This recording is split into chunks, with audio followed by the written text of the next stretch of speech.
তার উপকণ্ঠে ছোট্ট এক মহল্লায় বাস করত এক যুবক, নাম আরিফুল ইসলাম। বয়স মাত্র ২৩, কিন্তু তার চোখে মুখে ছিল অভাবের ক্লান্তি। বাবা অনেক বছর আগে মারা গেছেন, মা দীর্ঘদিন ধরে অসুস্থ, আর ছোট ভাই ক্লাস 9-এ পড়ে। সংসারের সমস্ত ভার তার কাঁধে। দিনে সে কলেজে যায়, রাতে স্থানীয় এক মুদি দোকানে কাজ করে। মাস শেষে যা বেতন মেলে তা দিয়ে কোনোভাবে সংসার চলে, কিন্তু প্রায় ঋণ করতে হয়। অনেক সময় নিজের জন্য নতুন জামাকাপড় কেনা বা একটু ভালো খাবার খাওয়ার কথা ভাবতেও পারত না সে। একদিন দুপুরে কলেজ থেকে বের হয়ে বাসায় ফিরছিল আরিফ। তার পকেটে ছিল মাত্র ৩০ টাকা, যা দিয়ে সে ভেবেছিল বিকেলে ভাত ডাল কিনে খাবে।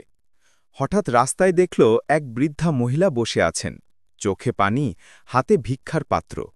তিনি ফিসফিস করে বললেন, বাবা, সকাল থেকে কিছু খাইনি, একটু সাহায্য করো। আরিফ থমকে দাঁড়াল। পেট খালি থাকলেও বৃদ্ধার ক্ষুধার কষ্ট তাকে নাড়া দিল। কিছুক্ষণ দ্বিধা করে সে পকেটের পুরো ৩০ টাকা মহিলার হাতে দিয়ে দিল। বৃদ্ধা কেঁদে উঠলেন, আল্লাহ তোমাকে এমন পুরস্কার দেবেন যা তুমি কল্পনাও করতে পারবে না। সেদিন আরিফ নিজে না খেয়েই বাসায় ফিরল।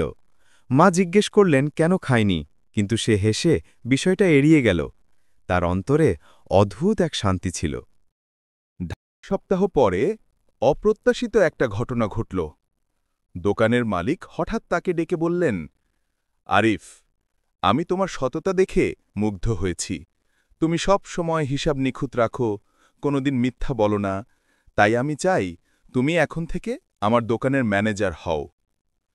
এই দায়িত্বের সঙ্গে তার বেতনও প্রায় ৩ গুণ হয়ে গেল। এত টাকা সে জীবনে কোনোদিন হাতে পায়নি। আরিফ মনে মনে আল্লাহর শুকরিয়া আদায় করল। তার চোখে ভেসে উঠল সেই বৃদ্ধা মহিলার চেহারা।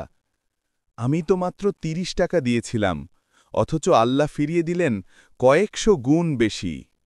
আরিফ আবার সেই বৃদ্ধার সঙ্গে দেখা করল। তবে এবার বৃদ্ধা ভিক্ষা চাইছিলেন না। রাস্তার ধারে ছোট্ট একটা চায়ের দোকান দিয়েছেন।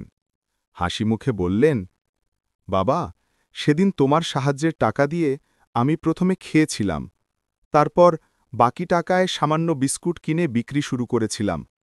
আল্লাহর রহমতে এখন দোকানটা চালাতে পারছি। আরিফ বিস্মিত হয়ে গেল।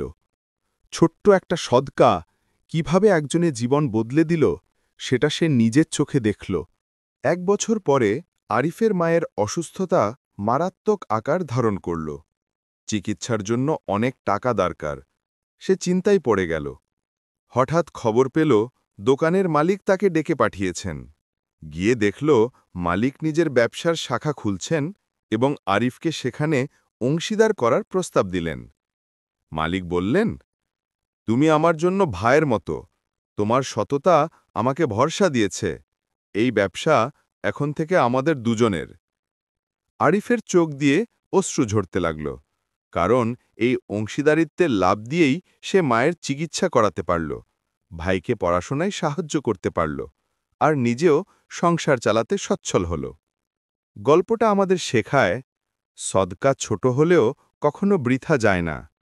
আল্লাহ প্রতিদান দেন এমনভাবে যা আমরা কল্পনাও করতে পারি না। সদকা শুধু দুনিয়াতেই কল্যাণ আনে না, আখেরাতেও অশেষ পুরস্কার নিশ্চিত করে।